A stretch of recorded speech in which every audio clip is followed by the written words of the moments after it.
We've, of course, got the increased pressure of the ICC coming on at the moment for future events. We've got the impact of the loss of the Viaduct Events Centre. We have been compensated for that clearly, but I think what it does do, it doesn't give us the opportunity to sort of grow the business further. And we've potentially got the impact of the loss of Shed 10 and the Cloud when Auckland Transport do their work on the ferry terminal relocation, which is due to commence next year. Our significant capital works program and just managing that to time and budget is going to be quite a challenge for us, to make sure, and particularly with the Aotea Centre, that we have to open on the beginning of March for the Auckland Festival, and the reduction in corporate sponsorship dollars, as together with the weather on our sporting events. But as I said, we believe we've got a more realistic budget. If we can get a number of things to play correctly, we think we can deliver on that, but there are some challenges that we're facing already in the early part of this year. Look, just a schedule of some of the things that are happening, both from an events perspective and from an arts and cultural heritage perspective, over the next few months. Really interested to see that 660, which is at Western Springs on the 23rd of February, thought we might sell 15,000, 20,000 tickets. We've sold 50,000 tickets. It's a sellout, so that'll be a great event. And Chairman, just in conclusion, can I just say on behalf of the RFA, thank you to Sir Don, who's been obviously our chair for the last 8 years. Just the extraordinary effort that he's made in sort of leading our organisation, and we had the opportunity this morning to have a sort of a staff morning tea for himself and for Gary and for Ruku. But again, it was just that contribution was well recognised. So happy to take questions. Right, okay. Councillor Simpson. Thank you. Look, I'm just going to ask you 3 questions on you've done a great job, and Sir Don, thank you very, very much. It's a big business. Well, it's actually 5 big businesses, and you do an outstanding job. But I'm interested in a couple of things that, sort of minor things maybe, but what is the longer term outlook for conventions revenue, especially with the NZICC currently under construction? So I think from our perspective, Councillor, that our business is very much around sort of meetings more than conventions, and seeing we've got a number of venues that have got capacity to be hired, we'll still be strong in that market. It'll be things like the university graduations, the occasional convention. We are having discussions with the NZICC about how we can complement what they do, the opportunity to bring their guests into our venues, those sorts of things. So, look, I still think there's a really strong place for us in the market. Doesn't faze you? Yeah, and around that. So, we're confident about continuing to grow that. That's really good. Second question is around the art gallery. When do you think we'll meet the expected targets for the international visitor charges? They're pretty good so far, aren't they? Yeah, for the whole 12 months, they're starting to look all right. They're going to be looking all right, do you think? So it's proved to be a good idea. That's really what I'm trying to ascertain. It is certainly a good idea, and it's done in other parts of the country too. So we don't feel too alien in those terms, but it does make people realise that they have something of real benefit here that they are getting for free. When they see what and others are contributing to it, So if I may, I think we've had a 6-month period. I think this next year, when we've got a full year of cruise ships and those sorts of things, we'll give a better idea of where that number will be. And then my last one is just in your last 3 reports, you've referenced and you've called it the softening of philanthropic environment. Could you please tell me why you think that is? It prevails across even other organisations that I'm involved in. Everyone, I think, recognises there's a bit of an overall slowdown in the economy. And once that happens, this is the one that gets hit pretty early. People just think twice before they make a major contribution. And if you look at selling naming rights or something, well, suddenly that market is softer than what it was even 2 years ago. Right. Okay. No, that's all from me. Thanks. Councillor Hills. Yeah, thank you very much, and thank you, Sir Don, for all your work in what has been a very complex organisation to set up and work with. I think there's some really big successes and challenges. Just in general, yeah, some of I guess the figures are concerning, but there's always so many factors involved. On some of it though, and it might just be me, but the promotion, and I know promotion costs money, but sometimes I feel like maybe we're not or the various organisations are not targeting the right areas, because a lot of the times even I might, as a councillor who's heavily involved and interested in what we're doing, don't hear about things. The drop in ticket sales for Auckland Zoo, for instance, I think maybe an email came through, and I couldn't find it anywhere, and then I put it on all the social media groups around, and hundreds of people were, really excited and shocked, but no one had any idea that it was cheaper to get it on tickets online. Also the drop in, and I made it clear that it was because of construction things, but people were really excited and really obvious, and I know a lot of people who took that up, but other than that, they had no idea. So maybe, in some sense, for a while, you're probably giving cheaper tickets to people who were already choosing to go to the zoo instead of. So maybe I'm not the target market for some of these things, so I wouldn't have been seeing it. So, but I sometimes do worry that, like you say, with so much going on, that maybe we need to somehow do better, or if we were able to have access to some of the posters or JPEGs in an easy way for us to get out that message too. Obviously we have smaller targeted groups that we can get to, but just that kind of extra stuff that we can promote, I sometimes worry in the blur of everything going on that we get lost. But generally it's looking good, and it's good to be scaling down some of those targets that we just haven't been able to get with weather and other issues. But yeah, I'm keen to see what other things you can get next year. Well, you've given us an idea for councillors to wear sandwich boards up and down Queen Street, possibly. But it's always a challenge to know. As advertisers say, 50% of what you spend on advertising is excellent. Yeah. You're never too sure which the 50% it is. Yeah. Like campaigning. Thanks, Richard. Councillor Gavin. Yes, thank you. And I echo earlier comments, Sir Don. Thank you very much for your service and stewardship through the years, and all the best with your next endeavours. I have a couple of questions with respect to, the sponsorship situation with respect to the art gallery is looking tough. I've sent you some questions in relation to that. With what you've said about what you're likely to have for us in quarter one, you're looking at about a 25% variance at quarter one art realised versus forecast, and if you extrapolate that out over the year, you are very significantly at variance, unfavourable. And you've talked about new relationships. Who are the new relationships with that you're referring to? Because I can see that, if the market's tightening, philanthropic gifting is one of the ones that's going to tighten first. So who are we reaching out to that we haven't already tried to get to? So in terms of, Council, in terms of, I suppose, the sponsorship, we've had for quite a while some sort of fairly set and secure sponsors around the art gallery. For instance, we had EY on board for many, many years, and sort of, I guess, as often happens, a change in partner makes a lot of difference to those sorts of things, and so some of those decisions going back to other parts of the country. So, we are working now as widely as we can with the corporate sector, putting proposals to them in terms of, events or exhibitions that they can sponsor.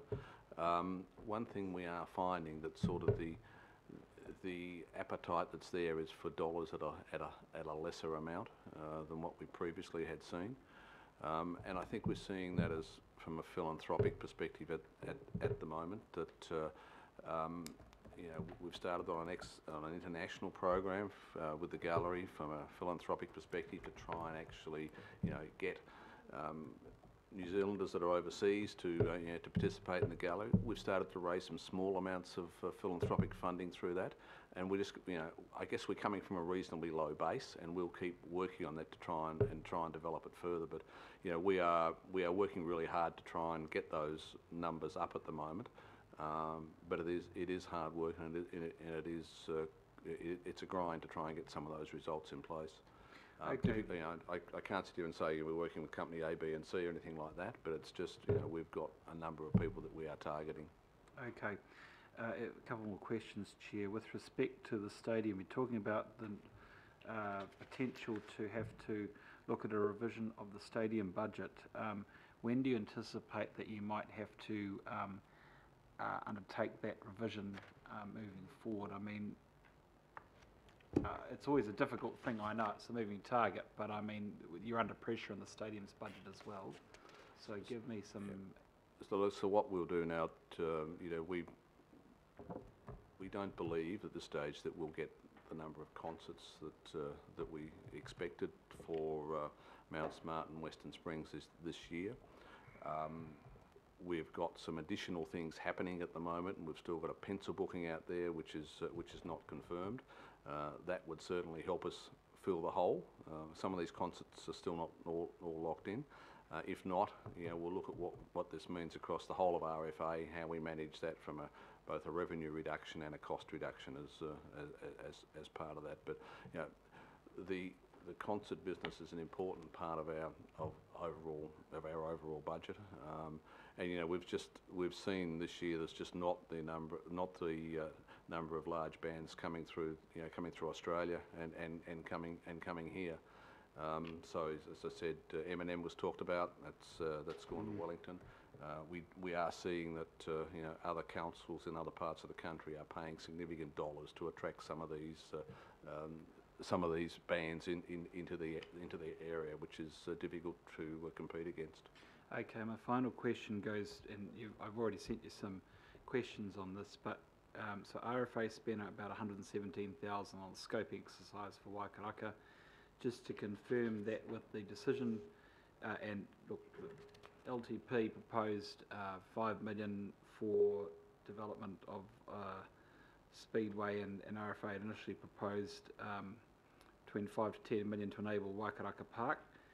With the decision taken in relation to Colindale now, to be absolutely clear, RFA is now out of the Waikaraka Park conversation. That is not something that you are proceeding with. So any decisions in relation to future capex for Waikaraka Park is nothing to do with RFA. So yes, so we're not doing anything at all further with Waikaraka. Okay. That's an issue for council and parks, in effect. Have you confirmed formally with the Tamaki local board that this is now a matter where you have left the building? Yes, I spoke with that local board a couple of months ago now. Okay. on that matter. Thank you. Thank you. Councillor Filipina. Thank you, Chair. Some of the questions I had have been asked and answered, but there's always one that I ask, and it's about the health and safety of staff. And I remember, if we go back a few years, and that raised a concern for me, Chris. And I mean, again, you've mentioned it here. How is that around your staff? And some of them were working, having to do 1.5 jobs, and there were some issues raised a few years ago. I just want to make sure that I know that you would have had the finger on the pulse, but I just want to hear it verbally that things are well with our staff. I need to ask that question. No, well, it's a very good question. I think we all have to understand this is a moving scene almost every year. The demands that are made on all organisations in public places are just putting extra costs, extra facilities are needed. And it is changing all the time. We set up a specific, health and safety subcommittee, and you've got to take this very seriously. If you've got 35,000 people coming to a concert at Mount Smart, one person just needs to slip over a barrier or fall off the scaffolding, and you've got a huge problem on your hands. So we take a lot of defensive measures all the time, and they are costly exercises. But It's the way the world is. You've got to do it, and you've got to be prepared for anything in these places. Yeah, I mention it because I know that you have, but I think verbally hearing it from my perspective is a good thing, especially around the staff that are employed. And I mean, I think the 35,000 people that you mentioned will be at Mount Smart on Saturday wearing red. So, and again, I just want to echo all the comments, Sir Don, in regards to you and the work that you've done in the leadership there. Kia ora. I think, Councillor, if I can just add, from a health and safety perspective, well, look, because we have sort of the 4 million people through our venues, we do have incidents, but the trend is in the right direction in terms of what we're going. So, we monitor all that regularly. We're particularly focused on making sure reporting is done, near misses are reported, but as I said, the culture through the organisation is getting stronger and stronger on health and safety, and we're starting to see the results from that. I think, sorry, Chair, I think it was more around the staff that you have with you. Look, I think That it was their health and safety, not those that are attending events. It was the staff that was, yeah. Look, I think the health of the staff is good at the moment. Okay, around cool, that, thank we're you. managing that as well as we can. Yeah, I could also say, and I think councillors should be aware of this, that when you're dealing with large contractors on site, they have distinct responsibilities under health and safety. Where we see slippage are the subcontractors, some of the tradies that come on for just a short period of time. That's where you see people cutting corners, and that's something we do have to watch very carefully. Thank you. Thank you, Chair. Councillor Watson. Thanks. Just a couple of questions on attendances and consequential income at the stadiums. So Mount Smart benefited from, and trends actually, because these are quite well established trends now. So Mount Smart had a reasonable year with the Warriors, had the big double header, and because the team did well. If the team doesn't do well, then clearly the income and the attendance go the same way. In terms of cricket, and I think particularly of Test match cricket, especially given what's envisaged at Western Springs, the trend's even more set and even more downward, isn't it, both in New Zealand and internationally. And Auckland is going to be no different. So, for instance, this time last year in Hamilton, we had about 3,500 people in 4 days at Seddon Park. Similarly with the Basin Reserve, Wellington, 7,000 over 4 days. Or is there anything that would make us think that Test cricket at Western Springs is going to be any different with those trends both in New Zealand and actually internationally, because it's the same overseas?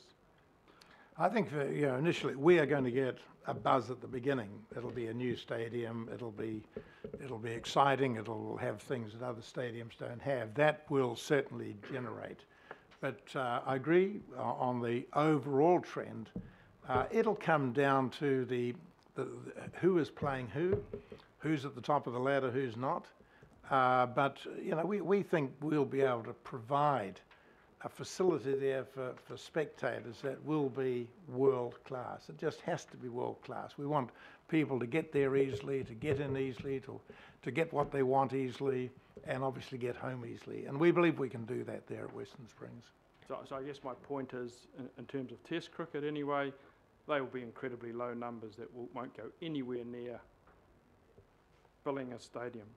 I think, Councillor, the other thing too, remembering is that Test cricket is now changing, and that new market opportunity around day-night cricket is certainly having an impact. I mean, I just look at the results of the day-night test here, the daylight tests that have occurred in Australia. The numbers have certainly been picking up in those areas. Yeah. I mean, just following that cricket, and I thought it might have been in your report somewhere. You've signed a memorandum of understanding with New Zealand Cricket, haven't you? Yes. Yeah. Yeah. So Yeah. look, as part of the work that we're doing around sort of the planning for Western Springs, which we were asked to do on the Mayor's letter of intent, we've sat down and worked out with them, and we are also in discussions with Auckland Cricket about how they could play at Western Springs, and so we're progressing those two things at the moment. So as far as councillors go, is that memorandum of understanding available in the same way that one was with Speedway? Well, look, it's got, that memorandum has got confidentiality provisions around it. I'll have to take that one on notice. Okay, so no other councillors or anyone else have seen it, just RFA? It's an RFA, New Zealand Cricket document. Okay, thanks. And as I said, it talks about the planning in terms of, and that if Western Springs could develop some of the commercial attributes that would sit around that. See, only RFA. Okay, thanks. Councillor Cashmore. Thanks, Mr Chair. Sir Don, recognising your great work over the past 8 years in a difficult area and a very complex, diverse business. Chris, Constance is obviously a challenge but also a great opportunity. It's a good income stream if we can nail it. So how many do we have coming this year? That's the first question. 4. Confirmed concerts. So at this stage, in terms of internationals, we've got Taylor Swift, and then the rest are really sort of local activities that we've got here, like 660. So, you know, some of the ones that, you know, we thought U2 would do another round again this year. That's not happening. There was the talk of the Rolling Stones coming again. It looks like they're all pushing back at them at the moment. You know, Bon Jovi came to Australia, not here. I guess the challenge, we've got to find some younger pop stars, don't we? Yeah. We do. So, Or era. yeah. Yeah, right. Next question, next question. So, but you said that Spark's doing better, so they've got obviously a different liaison than you have, so if there are things that we can do, or you can do more particularly, to actually, you know, for use of a better word, steal some of their stuff. They're allowed to. Look, I think it's also the fact that, I mean, the tie-up with Live Nation is very beneficial for them. Yeah. And also the fact that there are a number of performers now that want to be in an indoor stadium. And that's the other, you know, the other challenge that that we have. Hence, you know, you see some of them going to Dunedin as well, around that. Yeah. Okay. So the roof makes a difference. It does. Oh, yes. Yeah. Yeah. Okay. Thanks. I think the Hollies have just been, haven't they, Councillor Newman? Who's that? Councillor Cooper. Next question. Thank you. Suppose we'll have to get in line for a roof after Christchurch. Anyway, I just want to first. There's a couple of awards that Bruce Mason and the Civic have received this year, and especially a Be Accessible award is quite a coveted award in terms of disability access, and you know everybody talks about that, but not many people do it well. So, thank you for being a leader in that. And I just want to, I just acknowledge you said you have a more realistic budget this year, and I guess that means it'll take into account lack of being able to use Aotea and Viaduct. But also I just want to thank you, Sir Don, from the time I worked with RFA before I got back to council, and the work you've done over these last 8 years has been outstanding, and particularly when I worked with local board engagement with RFA, you were the first CCO to really pick up on that and really start engaging and having a plan developed with engagement. So I want to acknowledge your board and the managers for that, because that really set the standard. Yeah, and just I think I wish you well in whatever you're going to be doing next. I'm sure it'll be something apart from relaxing, but thank you so much for the input. It hasn't been easy at times, but you've always maintained that professional, gentlemanly demeanour. Thank you. Councillor Walker. Wish you well, Sir Don. No doubt you'll be around the traps somewhere, but we'll wait and see. I'll keep out of your way, Wayne, don't worry. Preferably not the rat trap. I think that'd We be go good. back. see him coming. We go back some years. Anyway, a few issues to raise. First off, just picking up on your issue around, you know, issues to do with the market and the like, and I guess I would have thought that things were comparatively buoyant compared to what they could be. You know, we're at the top of a cycle as far as the share market's concerned and a lot of stuff. So I would hope that you've got some plans in advance when the downturn happens, as at some point it will. I guess one thought that I'd put to you, and I don't need a response to it, but my observation is that the regional fuel tax is having an impact on some people in terms of travelling. I don't know whether that is impacting on people that go to your events or not. and it's not just the regional fuel tax, it's the overall increase in fuel because of the New Zealand dollar going down and so on. So I just put that to you. I guess one general concern that I've got, and it goes to the issue that I've raised with Simon Tran around cost and revenue centres and breaking things out, is from my perspective, if Sky City is doing well, if Spark Arena is doing well, if Eden Park is doing really well, then that's all good for Auckland, and that's what we're here for. And we play a rather delicate balancing game. Obviously we want RFA to do well, but equally we want these other venues to do well. And I'm assuming that RFA needs to be collaborative in that sense as well, and we have to be mindful that you know, the money that AT puts out in terms of assisting venues and the like needs to be competitive in terms of other venues being able to attract it. So that's just a general concern that I've got, and I really think that we need to be able to manage these issues better, and that is why obviously we've got this wider review, but also why I'm asking for a breakdown in terms of cost and revenue centres and the like, so that it's possible to compare apples with apples. And that means that you're able to benchmark yourself better against other venues, both in Auckland and overseas. And just one thing I'd like to share with you.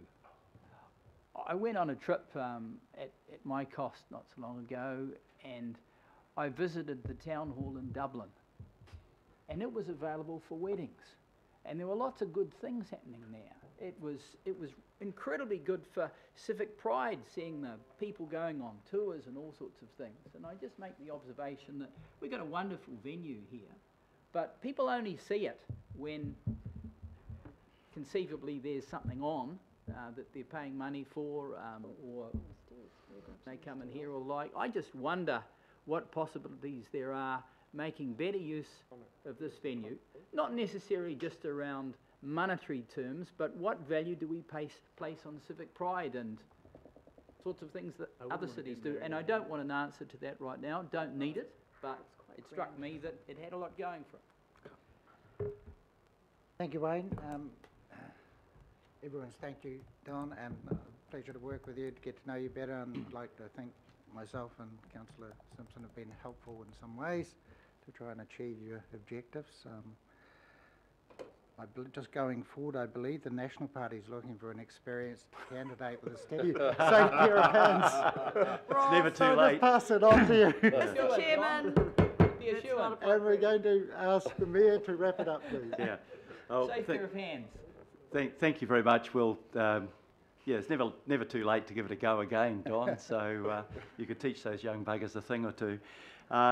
Look, first of all, I want to say thanks to RFA for the work that you've done. It has been a difficult year for you, and you know, yet the backdrop should actually be quite a positive one for us overall. Our population's going up. We're becoming a bigger and bigger city. We're getting more and more tourists coming to the city.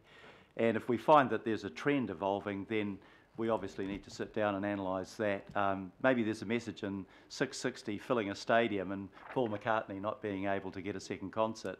You know, the baby boomers are keen on people of their generation, but the people of their generation are probably getting a little bit tired about doing long concerts. But I think there are some real positives here, and in that light, Don, I want to add my voice to everybody else's to thank you for your contribution as the inaugural chair over 8 years of RFA. And more than that, I want to thank you for a long career of service to Auckland.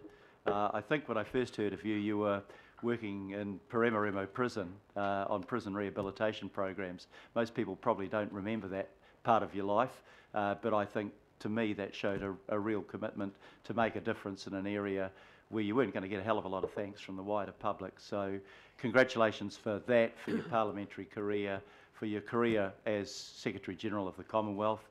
Pretty amazing achievement for a Kiwi to get into that position, and I don't think anybody has done that job as well as you did in the period since then, regrettably.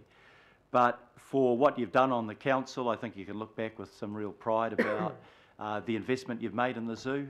And look, the zoo's always going to be there. It'll have its up and down years, but kids always want to see animals. And the biggest ever investment and the biggest ever change in the zoo has happened under your watch. And I think that will pay dividends over time, and when it's completed, we'll see some real benefits. And good to see some of the other capital investments, the Aotea Centre finally having the work done on it that we all knew that it needed. But also the Whitewater Rafting Centre. I think you were responsible for the sale of land that enabled us to invest in that facility, which is the best facility in the country for that sort of activity, probably in the Southern Hemisphere. So it's probably been a long 8 years in many ways for you, but what you've achieved, I think, hopefully will give you a real sense of satisfaction, and whatever you choose to do after leaving this, we all wish you well in that. Some say, you know, you might like to spend some more time at home and take a break, but knowing you, that might not be your preferred option. But on behalf of everybody here, I think acknowledgement of your contribution and a big thanks for it, and if we can show our thanks in the normal way. And you do get a right of reply in the last word. Well, thank you very much, Your Worship. Delightful to know that over 8 years that we have achieved a lot. It has been a roller coaster ride.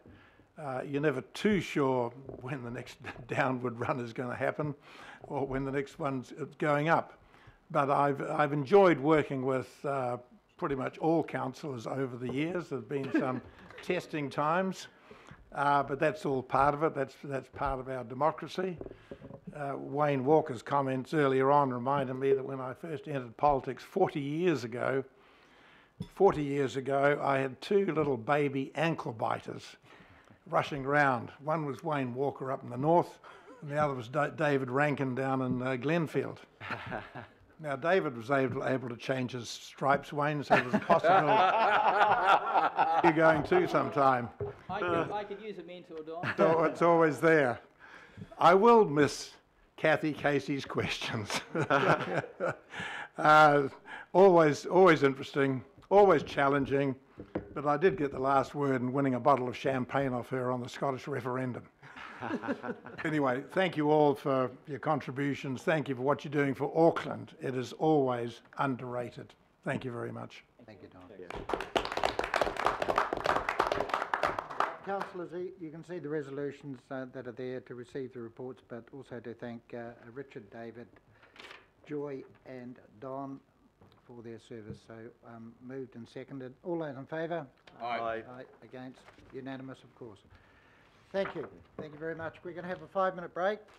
And that's it. 5 minutes, please, because we have to have a quorum back. Please do not drift away. Nobody's to leave. Right.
Okay.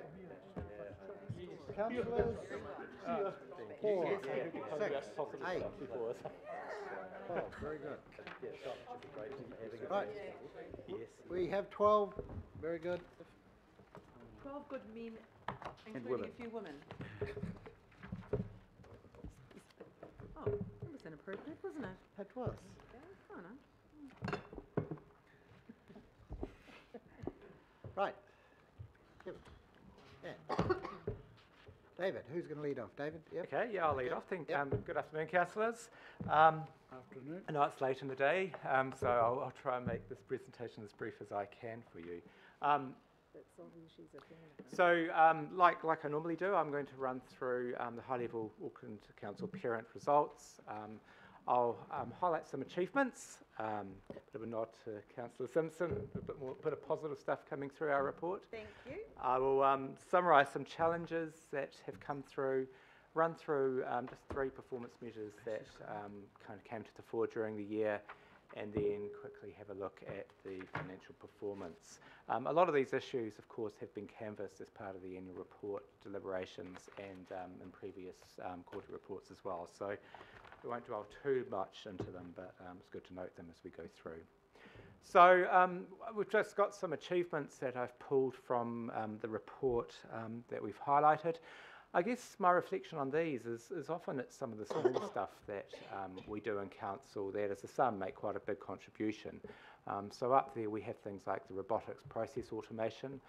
I think we refer to him as Russell in the annual report, Russell the robot, which is making a lot of the repeated processes we do, it's automating them and making us far more efficient. In the efficiency vein, we've got new solar rubbish bins down south in some of our parks, which are quite clever devices. My area too. Oh, very good. And they compact rubbish using solar energy and then send a message when they need collecting. So it's little things like that that are making the council kind of more efficient through smarter ways of doing things. We've got the killer chickens up there from Great Barrier Island. These are chickens that we've trained to kill skinks. The eggs that the chickens lay delivered back on the Sea Link ferries to Oh, the feed rainbow homeless. skinks. No plague skinks. Plague skinks. I think they're Australian skinks. from memory. Australians. So you mentioned chickens and it was just Plague food skinks. for when? It got my attention. Yeah. So there you go, we're killing skinks and feeding the homeless through the eggs that they lay. So it's those little things that when you read through the annual report, you'll see we featured those in little snapshots. It was a feature of our report. It's the smaller stuff we do that as a collective make quite a contribution to the way the city works. So I've just pulled some of those little nuggets out of the report. Just in terms of some of the challenges, I guess there are a couple of major ones that have kind of come to the fore. The first is the difficulty in recruiting staff, and we've known about the issues in the regulatory services, trying to get skilled technical staff recruited into that area, and of course that's had an impact on some of the performance measures, particularly the timeliness around processing consents, and also the satisfaction with the consenting process. So we've pulled that out as one of the key challenges. Within the regulatory services area, they are doing quite a bit of work to try and solve that. There's a new training school that's been established within that area to skill up staff and recognise that skilling up. And also we've done quite a bit of work simplifying staff recruitment processes in the area. So hopefully over time we'll see some of those recruitment difficulties easing up. Another challenge that we came up was customer satisfaction has declined with waste collection services, and that was following some quite significant service changes in that area, which has led to some teething problems. There are still some issues with waste collection services, and we are addressing those with some of our contractors, so that's been actively addressed at the moment. In terms of LTP performance measures, again, most of these performance measures have been raised during the year. I guess the 3 that come to the fore are building and resource consents processing times, which we know we missed significantly, and that resulted in a modified audit opinion across that measure. With greater QA processes in the processing area, especially in building consents, with better staff training, we've noticed a significant improvement in the processing times. I think we reached 66% at the year end. We reported 48% in our annual report, and that's just continued to improve. But that is one area where there's been a concerted effort to improve performance, and we're seeing that improvement come through. Noise complaints responded to within 30 minutes for urban areas or 60 minutes for rural areas. Again, that didn't meet target. We've talked about, in terms of urban areas, it was 56% were done within that time frame. Again, those performance concerns were raised as part of contractor negotiations and were a factor in the renewal of some of those contracts. So again, that we expect to see an improvement in that as the new contractors do their jobs. And domestic curbside refuse per capita per annum, that target wasn't achieved as well.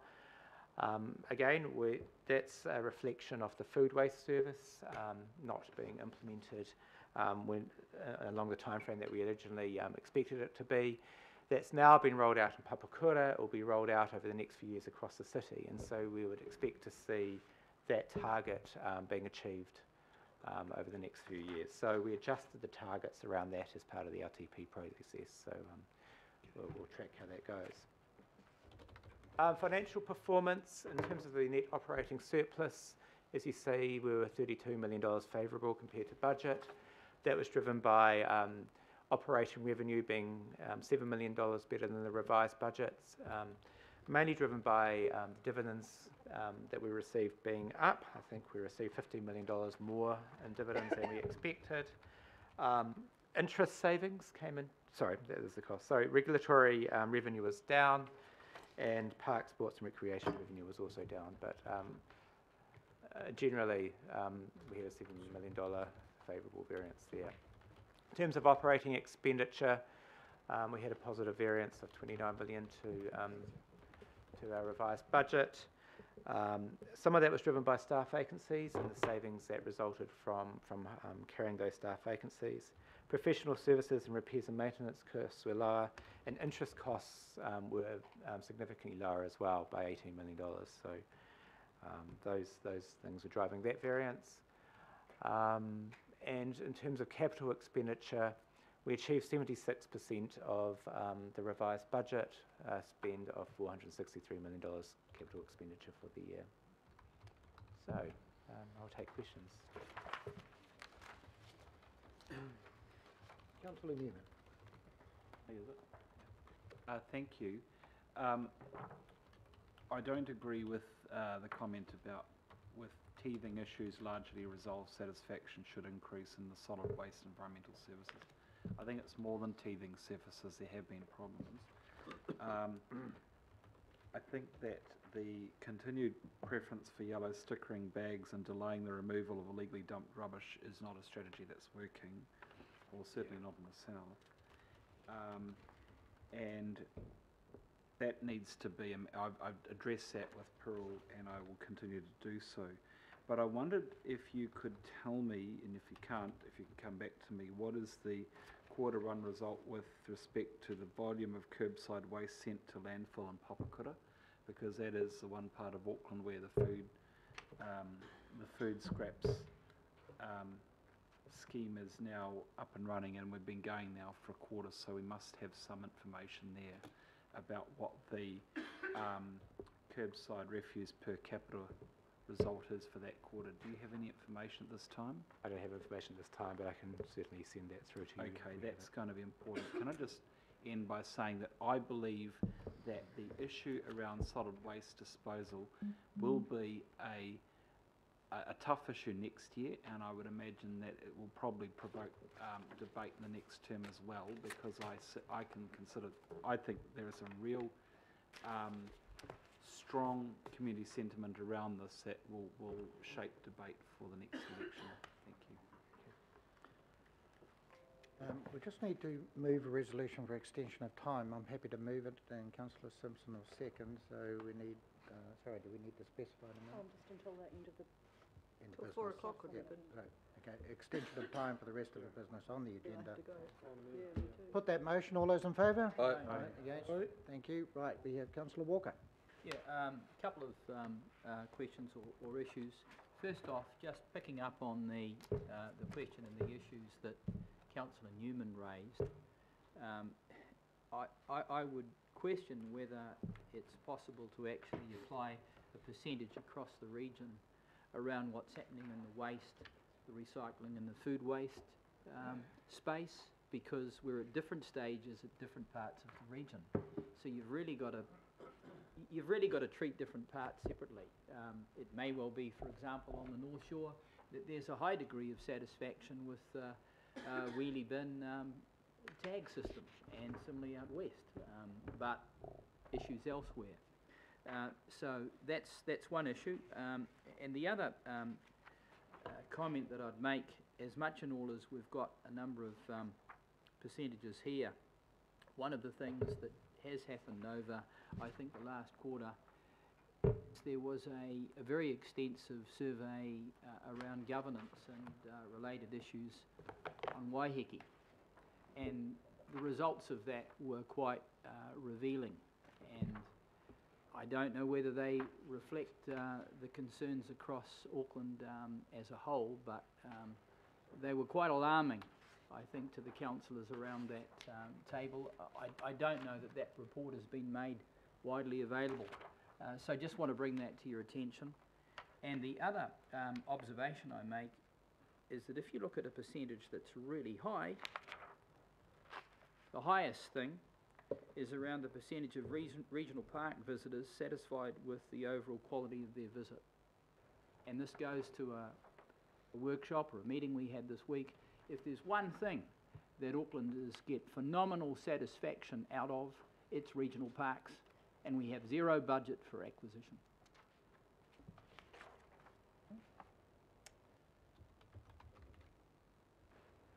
Councillor Simpson. Deathly silence. What's that, John? Deathly silence. That's it. I just have a short comment, if I may, Mr. Chairman. Because, you know, we're all around this table, whilst we have discussed the group, it's the parent that actually is, in some respects, that which we are directly involved with. And this particular annual plan is the only time in the cycle that we set the budget and get the results against it. So it's really the only one that everybody here starts and finishes it. So I just want to say, and I'll keep it very short, I know that we want to go, but I'm pleased to see an improvement. I really am. Look, it's not perfect, don't get me wrong, of course it's not, and we can do better. But this particular year shows that we have controlled more of our costs, reduced reliance on rates as a funding source, and improved organisational efficiency, all while delivering a record capital investment program to support Auckland's growth. Mr. Chairman, I want to thank our finance team, because without doubt it's the finance team that have really driven a lot of this, and I think the biggest performances have come from your team, and they need to be congratulated for this. So all in all, look, as I said, I think everyone can go to bed tonight, if they haven't already, knowing that we're doing better than we did last year. Still a long way to go, but we're doing better, and that's what we're all here to do, to show and see an improvement. So thanks, team, for all your work, and let's keep going on the upward incline. Thank you. Well, I think that wraps it up. Councillor Cashmore. Thanks. I think I heard you right. 76% of the CapEx budget delivered, is that correct? That's right. But isn't that less than last year? I thought it was in the 80s last year. Yeah, one thing to watch, that's actually against revised budget, so that actually includes the carry forwards through from the previous year as well. So it's actually it's been inflated for allow for that. But it is, if you allow for the carry forwards, it actually is up on previous years. Yes, there's been a greater project delivery this year on year. Yep. Okay, so the numbers are a little bit delusionary. Yep. So the other thing is the delivery of the local boards' budgets. I understand there's quite a bit of variance in some of those geographically. Commentary around that? Feel for those? No, I don't yeah. Look, let's come back. Look, generally it has improved. We did have, last year in particular, there was some very low ratios. So no, it has improved generally. There's been more of a direct consultation with the local boards on the nature of which projects were going in there. We can give you a breakdown local board by local board if you want to see that. Yep. Yeah, I've got Isn't that. it in So I yours? just, You've got that? Okay, yes. I just wonder if there's work that's It been done has. to actually rectify some of those issues, because the variability is quite large. True, true.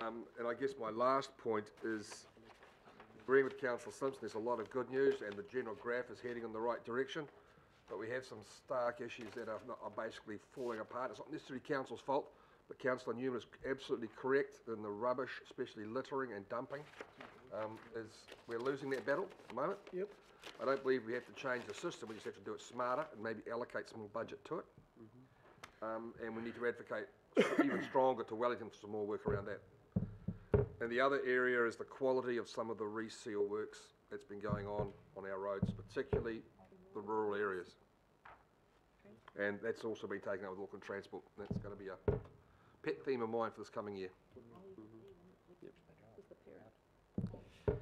But other than that, it's heading the right way. Excellent, right, we have a move, we have a seconder, nothing else, Kevin? No? Well Bridget? done. Right, all those in favour? Aye. Against? Right. Thank you, councillors, we're down to the last item, budget carry forwards. Yep, Robert and Albert, here.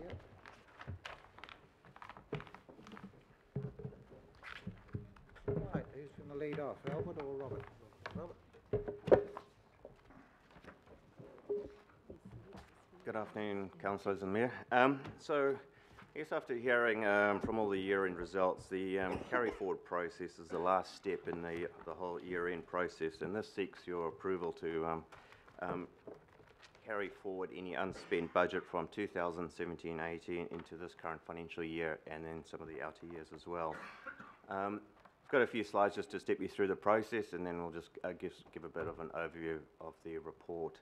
So through this process, we basically just review the actual results against budget for both CapEx and OpEx, and then we consider the unspent project budgets and as part of the process.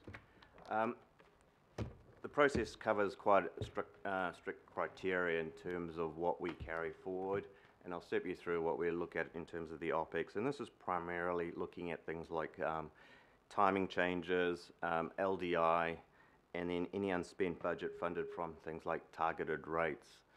On the CapEx, again, we have quite a strict criteria that we apply through the process, and this is where we're looking at things that it needs to be a specific project.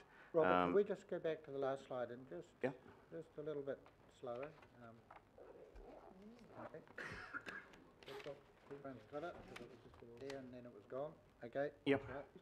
Yeah, so as I was saying on this slide, basically we look at specific items such as timing, we look at the LDI, particularly where there's unspent budget relating to items where we've actually collected things like targeted rates, and then that money hasn't been spent. We're obliged to then carry that forward as part of the process. Yep. As well as we have other items that we look at, such as contractual grants. So if we receive funding in terms of a specific outcome that's required through, government might give us money for a specific outcome, and we don't spend that money, we're obliged to then carry that budget forward. On the CapEx carry forward, it also follows very similar process. So the things that we start looking at is, it can't be a generic piece of work or generic program. We're looking for specific items that, a project has to be in flight, and then that's, allowed to be carried forward. The very, key thing here that we look at as well is that the total whole of life project cost shouldn't be changing. This is purely timing. So if, for example, something does change from a whole of life, that would require other governance approval processes. So in terms of the requests that have come forward, there was 397 million of CapEx underspent at a group level, and as David and Kevin noted earlier, this is at the group level, but this includes the carry forwards from last year, so it differs to what's been published through the annual plan, but this is at the additional stuff that's been approved. Of that 397 million, 140 million of that we had really actually identified through the LTP process in terms of the expectation for carry forward, and that's been baked into the current LTP numbers. A further request for 165 million has come forward through the process, and 95 million of that's come through from the council parent and about 71 million from CCOs. In terms of the council parent, the primary areas is community facilities, as well as $12 million, so that's 60 million from community facilities, and about 12 million from the DPO, and that's primarily related to the city centre, and again that's attached to targeted rate funding. In terms of the CCOs, the two main items there are Panuku, which is 50 million, and that's a combination of the commercial property portfolio plus the works down at Waterfront, as well as about $20 million for RFA, and that again is primarily down to delayed works relating to the Aotea Centre.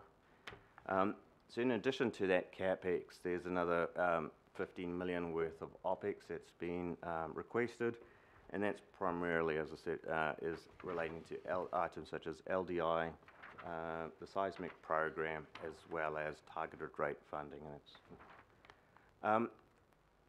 So that's, I guess, is just a summary of the carry forwards. We also have a few other changes coming through in the report, and this is, I guess the first two are a bring forward of capital, and that the one is $20 million, and that's an acceleration of work that's required to support America's Cup. So this was stuff that was planned in the outer years, and now we're bringing it forward just due to the requirements that are set through the America's Cup planning. There's also a further $15 million, and that's, again, acceleration of work around transformation and improvement initiatives within the council. So that's just to drive further improvements. As well as then there's a further item for the Super Yacht Marina, and that's an addition of $12 million worth of CapEx, which is funded by an increase in revenue, and that's aligned to the agreed plans for the America's Cup that was set on the 28th of March this year. So this is us just instating that budget. It's been discussed, but we've now firmed up what those numbers are looking like, and we're actually requesting now for them to be added to the budget. In terms of the overall, I guess, financial implications, the carry forwards and bring forwards really only are impacting on timing only. So, and due to the underspend in terms of 2017, there's no impact in any of the years in terms of borrowings or our ratios. The Super Yacht Marina is an increase in CapEx, but as I said, that's funded, it's a self-funding, and it's funded through revenue. And I'll open up for questions. Councillor Cashmore. Thanks, Mr Chair. So with the super yacht budget, I imagine there will be a bit of lag in that from the actual expenditure to the income? Through the Chair, that's correct. So there'll be a temporary increase in the debt, but once that the revenue kicks in immediately, we'll have that covered. So it's just a timing change. 6 to 9 months. Yeah. Yeah. Just looking at Resolution E, is that not exactly what you've just said? It's pretty close, but it's not. Yeah, so through the Chair, what we're looking at is, so the numbers are still being worked through. We've got a good indication, a good steer in terms of the overall numbers for the super yacht revenue, but what we're asking there is for the group CFO to actually confirm them and ensure that there's no overall impact for the council group. That was my concern. Yeah. Yeah, okay, all right. So the responsibility is to make sure it comes in above budget. Yeah. Positive. Councillor Darby, then Councillor Watson, then Hills. Yeah, thanks, Robert. And just on the same topic, and it's been a sort of a bit of a gap between when we discussed that, so I need to come up to pace again. So it's a $12 million additional, it's a $12 million investment that has previously been signalled that we have confirmed. So we've confirmed the project in plan, and we're now confirming the funding. Through the Chair, yes, correct. Okay, so at that time, did it have a business case, or is it only now that it's got a business case? Through the Chair, so at the moment now it's just got provisional numbers. The detailed business case and actually the final numbers are being worked out, which is I guess why we've gone with the request for the Group CFO to sign off the Okay, funding. and it's 12 additional berths, $1 million a pop. And then the revenues expected are, as outlined at the top of page 237 actually. And at the end of 2028, that's cost neutral, approximately, give or take the cost of your money. And I note in the next paragraph at 36, the final business case is being developed, and then you're looking for sign off with Emirates Team New Zealand. So this is all part of the AC36 package. Yep. Yeah, through the chair, yes, correct. And so there's a Crown contribution to that element as well? No, this is council picking up, and we're picking up the associated revenue. Okay, so look, I'm a little bit, I need to be clear on this. I'm wondering if it would be really helpful, because I need to know, I'd probably like a spreadsheet of where the Crown funding lands, what it actually pays for, where the council funding lands and what it pays for, where the shares are, and where the Crown is paying for things exclusively, and where the council is paying for things exclusively. And that's obviously going to have to be updated every quarter, because it'll be a bit of a changing beast. But look, I would really welcome that, because I need to get my head around this. These are serious numbers, and I just don't want this AC36 to get away on us.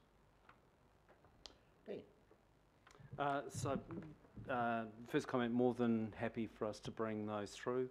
When the governing body approved the investment for America's Cup 36 Defence, they also asked for quarterly updates, so we can give you progress on that.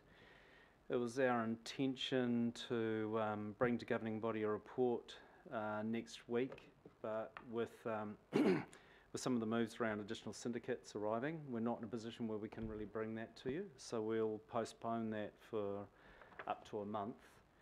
So that's the timing issue around what you would next expect to get a report.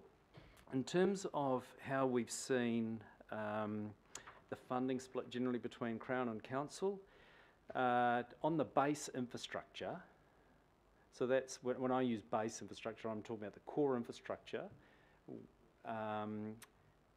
The funding split is generally 50-50. It's not quite 50-50, but it's generally 50-50, and that was all in the original report to governing body that was approved.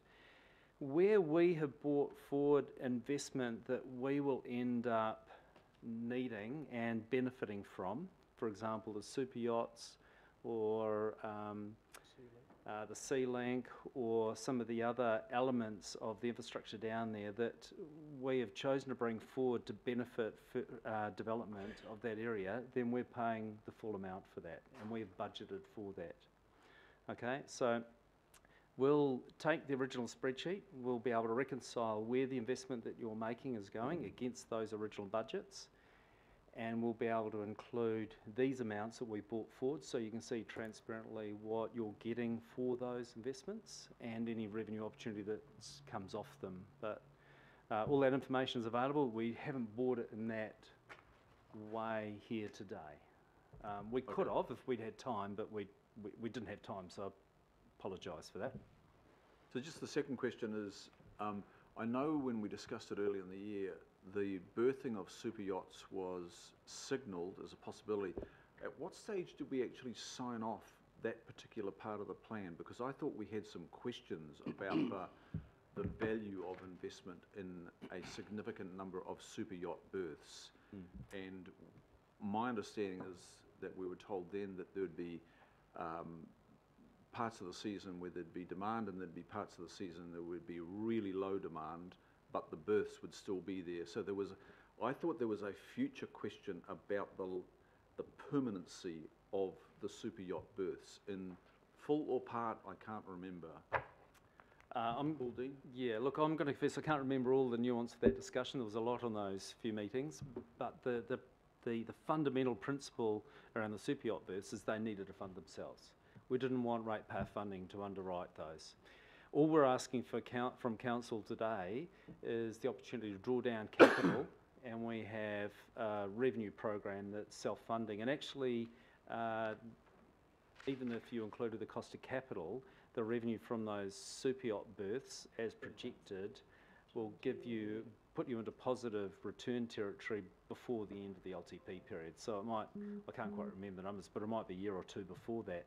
So the prerequisites principle, it needs to be self-funding. We don't want public good investment for super yacht purposes, and I think we've achieved that.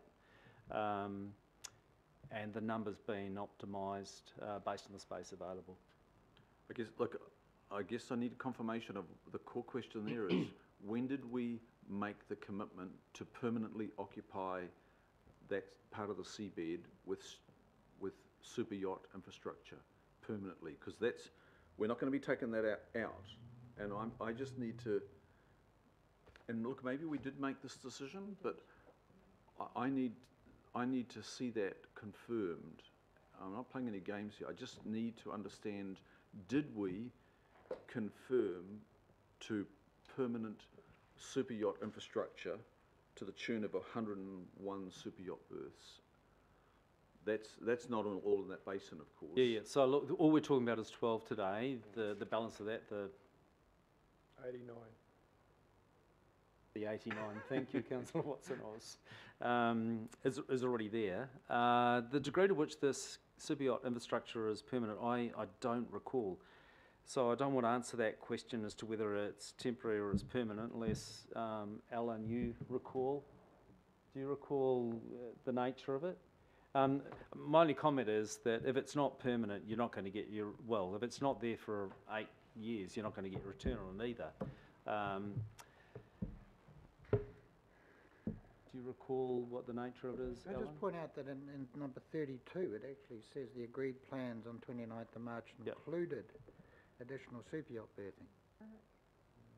So, sorry, that is the starting point. 32.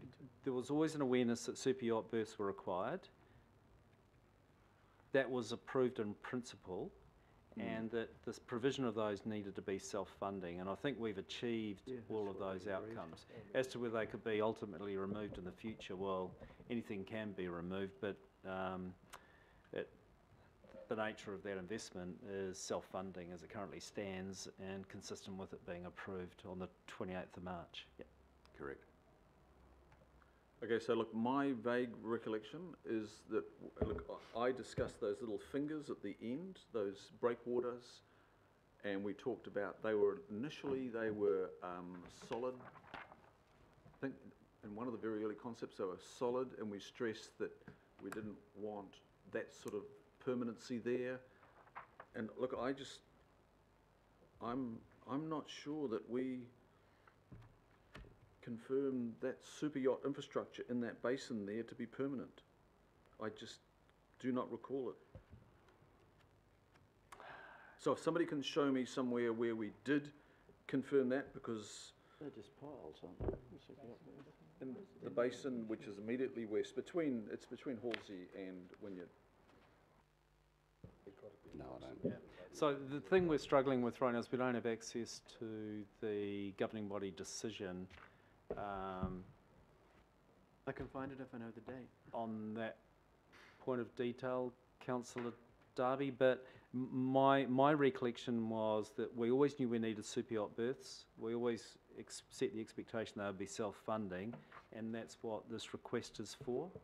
The degree to which they are long-term permanent, I think we can probably have another discussion about that on another day. Nothing in there would be such that it couldn't be removed in the future, but if it's going to be self-funding, you need it there for a minimum of 8 years. And you don't want to put in public investment into that, so that's the parameters that we've worked with. Yep, we need it till 26. And we've got a commitment to deliver it. Just not sure why it adds up to 12 million to put it in. Ross? Just go, no, well, okay. Councillor Watson, actually, sorry, I just have to... Yeah, just further to some of those questions, I mean, I seem to remember that it was a little inconclusive as to how much of the costs would be recovered. So there was a little kind of qualifying statements at that time, at that earlier meeting. There was certainly nothing tied down, and there's still an element of that with the expected, perhaps a little more bolstered than it was before. My question goes to the additional 12 million of capex. Just so is that there's a cost prior to that for these super yachts, or this is just 12 million entirely for the super yacht, these 12 berths in its entirety? It's for those 12 berths. In their entirety, okay.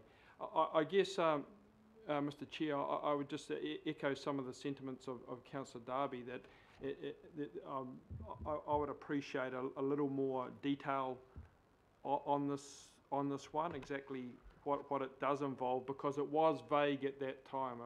Failing anyone turning up a conclusive resolution, I'll be more comfortable, given the sensitivity and the amount of money involved, if a number of these things were tied down a bit. We need to find it. Okay, I'll move to Mayor Goff.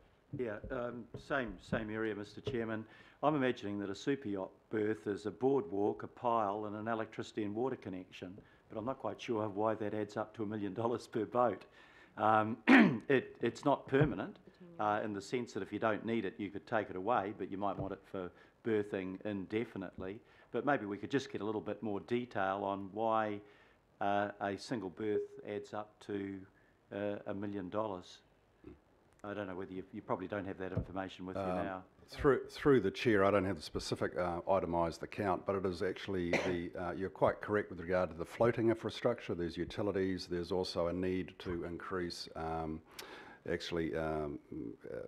power consumption and transformers, and there's also an additional breakwater that needs to be constructed around one of the marine areas. So it's just not floating infrastructure, it's also the supporting infrastructure for those super yacht facilities.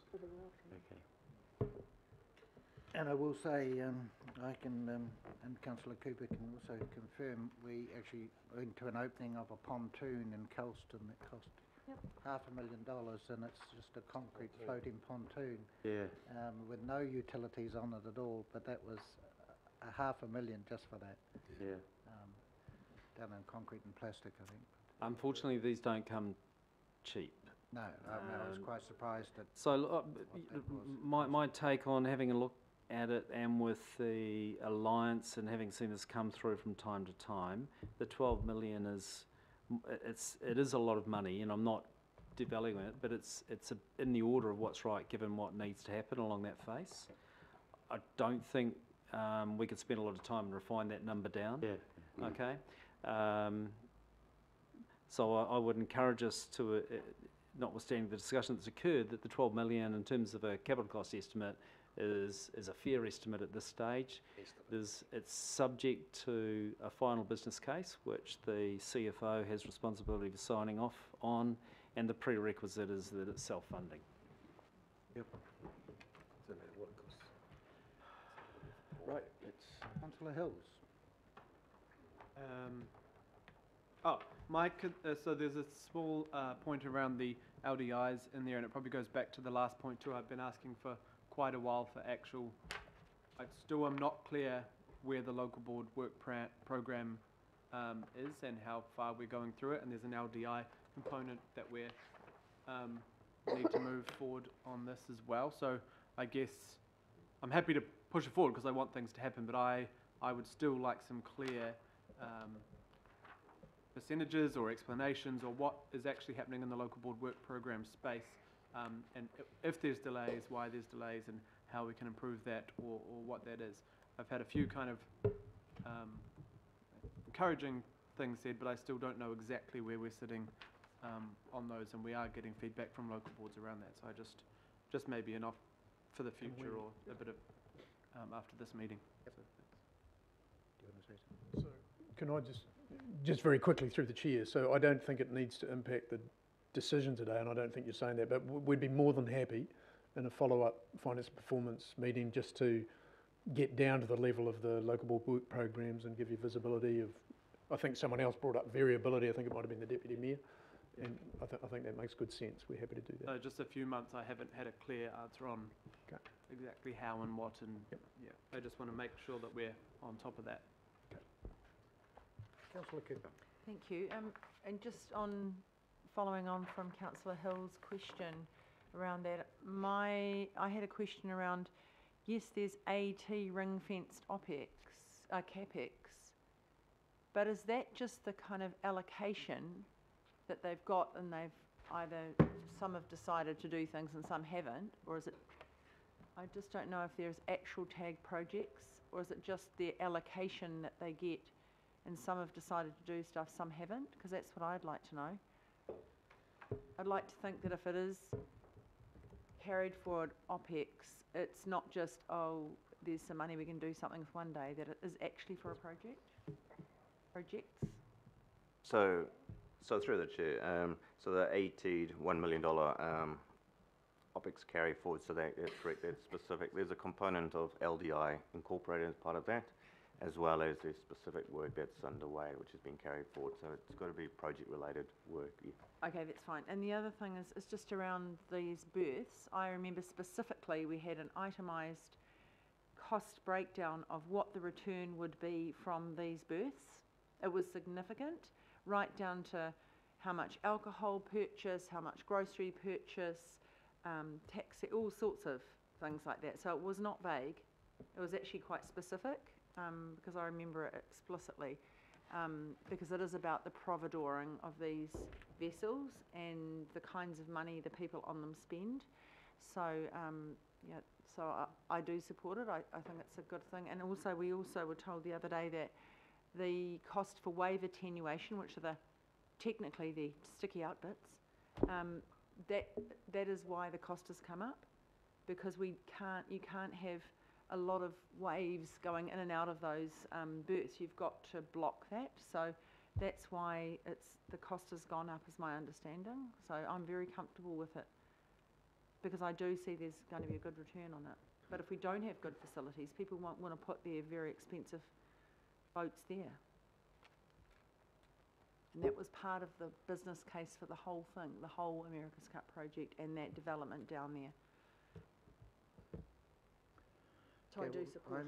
I'm happy to move this item, and I hear the reservations, but I'm happy to move this. I can't ask Councillor Simpson because he has a conflict. So Councillor Cooper, yes, thank you. So any further discussion, questions or comments? Councillor Walker. Yeah,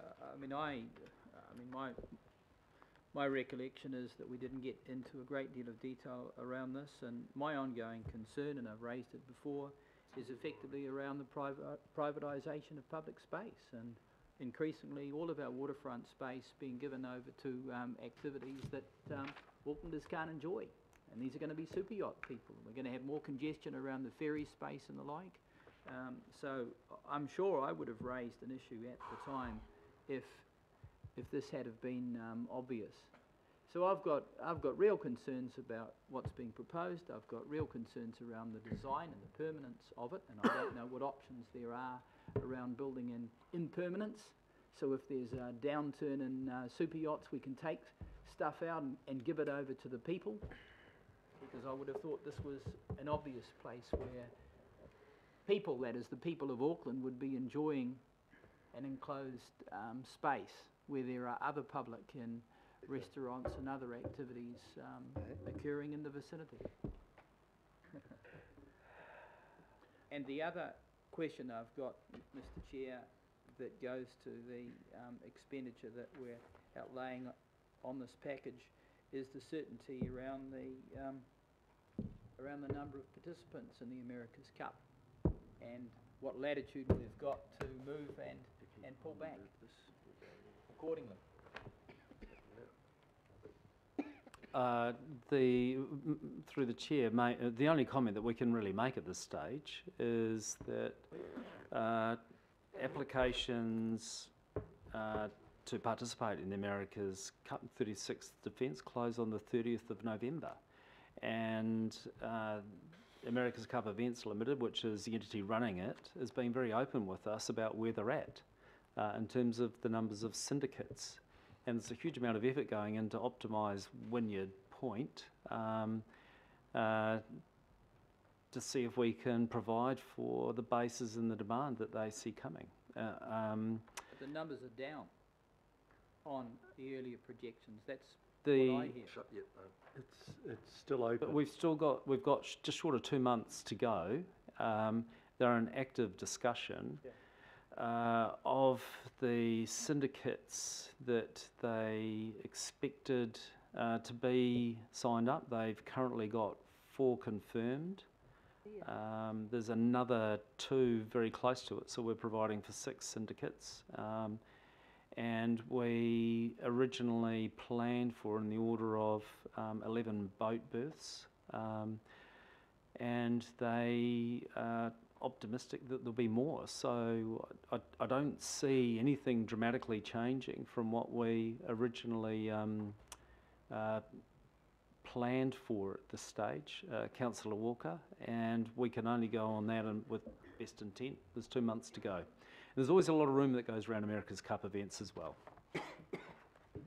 I guess my concern is what's been voiced in the media is this is an entirely new design of boat. It's hugely expensive for the syndicates, hugely expensive, and that is the reason, one of the reasons, why there aren't too many competitors. I mean, this is basic stuff. So I would hope that we're going to have a lot more information so that we're not led down a path whereby we've sunk a whole lot of money wastefully and occupied a significant part of our valuable harbour. Well, we have approved the America's Cup plan and to go ahead, and obviously we hope there's as many as possible, and probably more importantly, we hope we win, and we hope we win again after that. So, Councillor Darby. So look, I've just found the minutes, and I can't find a motion that actually says we confirmed that. The motions that became a resolution talk about the approval of the Wynyard Hobson proposal, extension of Hobson Wharf, use of the event centre, and 5 bases on the land side of Wynyard. Now, I don't know whether that approval of the Wynyard Hobson proposal means everything that was on a plan. Yep. I'm not playing any game here. I'm not convinced that I have the information. I'm just not. Can I talk to that, Councillor Darby, and through the chair? So I managed to get hold of the minutes. I've found the minutes, but we've also, with some quick work, managed to find the agenda paper, which supported the minutes. Okay. So in the agenda paper, which was approved. Yeah. Sorry? You were just looking for a reference. Yeah, can we see the minutes? May 31, is it? 29th, March 29th. March 29th. Is that 29th. confidential? I've got the This actual was an proposal on addendum PDF, agenda. yeah. Yep. I'll read it out. We'll be able to get it, but I'll read it out for you. Can we just clarify, is that a confidential? It is, but there's. It's being recorded. It's an addendum. Or maybe we can all look it up ourselves. That's right, but I'm not. You I don't think have in to this say it. instance, I'm not going to be breaking confidentiality. It's a general description of what's included in associated works across the water space. Okay, so this is what was approved in the confidential in that meeting, which was confidential. We've just heard what the decision was. This is the input to that decision. It relates to associated works across the water space. Construction of temporary and permanent wharf structures and water space between Wynyard Point and Wharf, okay, to provide functioning yards for bases on Wynyard Point, breakwaters to provide adequate water environments for new boats, under wharf works and dredging, associated berths, fencing of facilities for all bases and super yachts, okay? And there was a discussion around that, and there's a diagram to support that in the agenda paper, and relocation of Sea Link and the commercial fishing fleet subject to commercial agreements. And so in effect, today's paper and request for approval, the 12 million on the super yachts and the 20 million for the relocation of the Sea Link operation is giving effect to what we described in March. I'm just trying to read it. And which paragraph? Because I've got the report too. Do you have the paragraph number? You Look, we already can said put that up, it's in the open. We're going to put it up. Diagram is that one there. It Chris, is- it is Chris, correct. Chris, we're going to put it up. It's in the open session. Addendum. Okay. Item 9. It's above for those who don't want to look on a small screen. Oh, thank goodness. Thank you. That was in the open.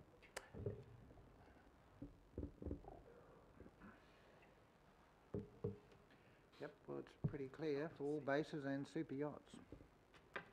And then relocation of Sea Link and the commercial fishing fleet. Must be a piece of, I don't even know who. Yeah, he sounds like it. Right, And- I'll just give people a little bit of time to absorb it. Can I, excuse me, Chair, can I also, so that's the text describing it. Agenda.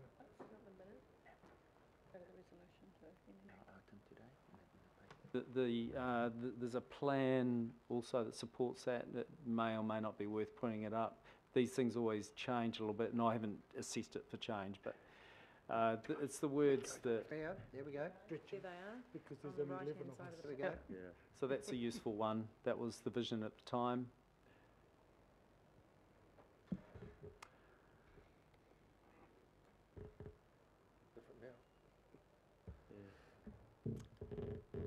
Okay, I've got it, and I'm satisfied from reading it. I needed to be satisfied. Yep. So that's right. fair enough. Very good, Chris. Very good. Right, with any, we have a resolution, which is from A, B, C, D, E. I have a seconder, moving a seconder, I'll put that. All those in favour? Aye. Aye. Against? Yeah. Okay, you want it recorded, councillor Walker? Yeah. Okay, righto. Anything for E against? And councillor, yep, Stewart for E. We'll So record can I both just those. clarify, councillor Walker, you're against the whole A to E, or just E? E's the yacht boat, the others is Broad Wayne. He will come and talk to you afterwards. So, thank you, folks. Sorry, just abstain from E. Sorry? E. You Abstain, abstaining, John? yeah. Yep. Okay, so we can note that John Watson has abstained from E. Okay. E. And you're recording against E, so that's fine. So one abstention and two against. Recorded Thank against you. F, please. Sorry? Recorded against F. Go away. Right. Thank you very much, folks. Thank you, everyone. Thank you, staff. Like to use. Thank you, everyone. Looked like it did.